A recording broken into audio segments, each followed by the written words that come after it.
Shalom, selamat datang di video pembelajaran agama Kristen kelas 9 dengan Ibu Henry Linda Simanjuntak. Shalom anak-anak Ibu, salam sejahtera buat kita semua, semoga kabar anak-anak baik semua. Shalom Ibu Linda, salam sejahtera Ibu. Shalom juga Ibu Linda, salam sejahtera buat Ibu. Shalom Ibu Linda Simanjuntak. Shalom Ibu Linda, salam sejahtera Ibu. Topik materi kita dalam pertemuan hari ini adalah gereja yang hidup di dunia. Sebelum sampai ke materi, coba anak-anak Ibu sebutkan apa saja kegiatan yang dilakukan gerejamu pada hari Minggu hingga hari Sabtu. Kebaktian Minggu, persekutuan rumah tangga. Persekutuan remaja dan pemuda, persekutuan anak sekolah minggu. Persekutuan untuk lanjut usia, persekutuan kaum bapak, persekutuan kaum perempuan. Persekutuan teruna, persekutuan kaum ibu. Benar sekali nak. Gereja yang memberitakan. Dalam Kisah Para Rasul pasal 2 digambarkan bahwa pada hari Pentakosta yang pertama, 3.000 orang mengaku percaya dan dibaptis. Semua ini dimulai ketika Petrus memberitakan tentang Yesus yang bangkit kepada orang banyak yang ada di Yerusalem. Di kemudian hari kita sering sekali menemukan pemberitaan seperti ini. Malah kehidupan persekutuan orang Kristen selalu ditandai oleh pemberitaan atau khotbah yang disampaikan oleh orang-orang yang diberikan wewenang khusus untuk melakukannya, seperti pendeta, guru Injil, penginjil, penatua, dan lain-lain. Tugas yang mereka laksanakan disebut dalam bahasa Yunani sebagai kerugma atau pemberitaan. Pemberitaan apa yang disampaikan oleh gereja? Dalam contoh yang terdapat pada kitab Kisah Para Rasul pasal 2 ayat 14, kita melihat bahwa Petrus memberitakan tentang siapa Yesus itu dan apa makna kehidupan, kematian, dan kebangkitannya. Di dalam kebaktian-kebaktian sekarang, mungkin kita mendengar berbagai pemberitaan yang lain. Coba sebutkan topik-topik apa lagi yang biasanya kamu dengar dalam kerugma di dalam kebaktian-kebaktian di gereja kamu. Topik penghiburan untuk jemaat yang sedang berduka. Tentang cara menjalani kehidupan sebagai orang Kristen. Tanggung jawab orang Kristen dalam kehidupan di masyarakat. Cara menjalin hubungan dengan orang lain. Iya benar nak, dan masih banyak topik-topik lainnya. Jadi pemberitaan atau kerugma disampaikan dalam konteks ibadah. Itulah yang terjadi dalam kehidupan orang Kristen perdana dan yang biasa kita sebut sebagai khotbah sekarang. Bagaimana bentuk ibadah yang dilakukan orang-orang Kristen perdana, Bu? Apakah ibadah mereka sama dengan ibadah gereja kita sekarang? Tidak. Ibadah mereka sangat berbeda dengan ibadah yang kita kenal sekarang. Ibadah yang umumnya terdapat di gereja-gereja sekarang sudah berkembang jauh sehingga berbeda dengan ibadah gereja-gereja perdana. Ibadah orang-orang Kristen perdana pada awalnya sangat mirip dengan ibadah orang-orang Yahudi, karena pada saat itu orang Kristen perdana masih menganggap diri mereka tidak berbeda dengan orang-orang Yahudi.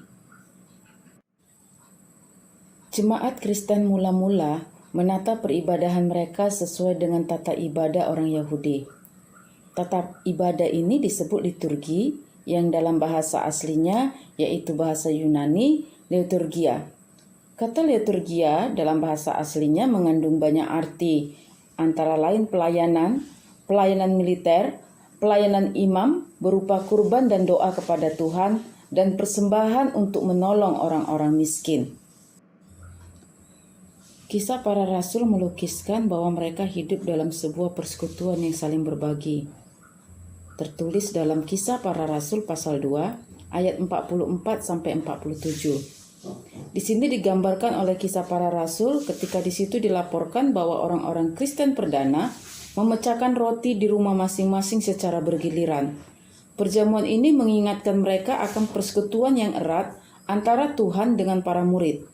Melalui perjamuan itu, mereka pun terlibat dalam persekutuan dengan Tuhan yang telah bangkit. Inilah yang disebut sebagai persekutuan atau koinonia di dalam bahasa Yunani. Kata koinonia sendiri mengandung arti yang jauh lebih mendalam daripada sekedar persekutuan. Sebab dalam kata ini terkandung makna persekutuan, berbagi, dan hubungan yang sangat erat. Karena itu koinonia juga dapat berarti pemberian yang dilakukan bersama-sama kepada satu sama lain, seperti yang digambarkan oleh kehidupan jemaat perdana yang membagi-bagikan kepunyaan mereka. Persekutuan ini menjadi semakin jelas ketika kita melihat bahwa selain perjamuan kudus, jemaat Kristen perdana ini juga mengadakan perjamuan kasih seperti yang dilaporkan dalam 1 Korintus 11 ayat 20-34. Dalam perjamuan kasih, masing-masing anggota membawa suatu makanan tertentu yang kemudian dimakan bersama-sama dengan warga jemaat yang lainnya. Dalam Kisah Para Rasul 2, dilukiskan kehidupan umat Kristen perdana yang indah. Mereka tidak egois, melainkan membagi-bagikan harta mereka kepada semua orang dan hidup dengan secukupnya, sehingga setiap orang dapat hidup dengan kecukupan. Dalam perjamuan kasih juga tergambar persekutuan yang sangat erat dan mendalam antara orang-orang Kristen perdana. Tidak ada pembeda-bedaan di antara mereka. Orang-orang dari kelas atas bergabung dengan orang-orang kelas bawah. Mari kita baca dari kitab Galatia pasal 3 ayat 28. Dalam hal ini, tidak ada orang Yahudi atau orang Yunani, tidak ada hamba atau orang merdeka, tidak ada laki-laki atau perempuan karena kamu semua adalah satu di dalam Kristus Yesus. Jadi sekat-sekat yang memisahkan manusia berdasarkan ras, kelas, maupun jenis kelamin, kini dihapuskan oleh kasih Yesus Kristus yang mendamaikan kita semua. Maka persekutuan gereja menjadi sebuah komunitas yang ideal, cerminan manusia yang dibebaskan, dipersatukan, dan diperdamaikan oleh Yesus Kristus. Pendeta Dr. Martin Luther King, seorang pendeta gereja baptis dan tokoh pejuang hak asasi manusia dari Amerika Serikat. Ia berjuang untuk hak-hak orang kulit hitam yang tidak dianggap sebagai manusia yang setara dengan orang-orang kulit putih. Pada masa itu, orang kulit hitam dilarang masuk ke tempat-tempat umum. Restoran-restoran yang disediakan khusus untuk orang-orang kulit putih. Gereja mereka pun dipisahkan oleh warna kulit mereka. Ada gereja-gereja yang dikhususkan untuk orang kulit putih dan tidak boleh dimasuki oleh kulit hitam. Pendeta King memimpin gerakan anti-diskriminasi besar-besaran di seluruh Amerika Serikat. Juga menggerakkan gereja dan orang-orang kulit hitam untuk melawan undang-undang yang menjadikan mereka bukan warga negara. Pendeta King berulang kali menerima ancaman akan dibunuh. Rumahnya beberapa kali dibom orang yang membenci dia. Namun King tetap berpegang pada prinsipnya untuk berjuang tanpa menggunakan kekerasan. Ia bertekad untuk menggunakan cara-cara damai agar orang-orang kulit hitam memperoleh hak-hak mereka yang setara. Pada tanggal 4 April 1968, oleh orang yang membencinya, King dibunuh.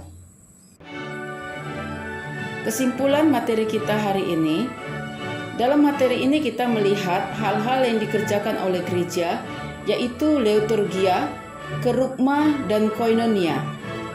Ketiga kata ini masing-masing berarti tata ibadah atau ibadah itu sendiri, pemberitaan, dan persekutuan. Kita sudah melihat bahwa ketiga kegiatan ini saling terjalin erat sehingga tidak dapat kita pisah-pisahkan. Gereja haruslah memberitakan Yesus Kristus yang menebus kita dan mempersatukan kita. Persatuan itu harus terwujud di dalam persekutuan hidup kita, bukan hanya dengan sesama orang Kristen, tetapi juga dengan orang-orang lain yang berbeda keyakinan sekalipun. Sampai di sini pertemuan kita hari ini. Sampai bertemu di pembelajaran berikutnya. Shalom anak-anak, Tuhan Yesus memberkati. Terima kasih Ibu Linda. Shalom Ibu. Shalom Ibu Linda Simanjuntak. Terima kasih Ibu. Tuhan Yesus memberkati Ibu. Terima kasih sudah menonton video pembelajaran agama Kristen oleh Ibu Henry Linda Simanjuntak. Semoga menjadi berkat bagi kita semua. Jangan lupa like dan subscribe dan beri komentar ya.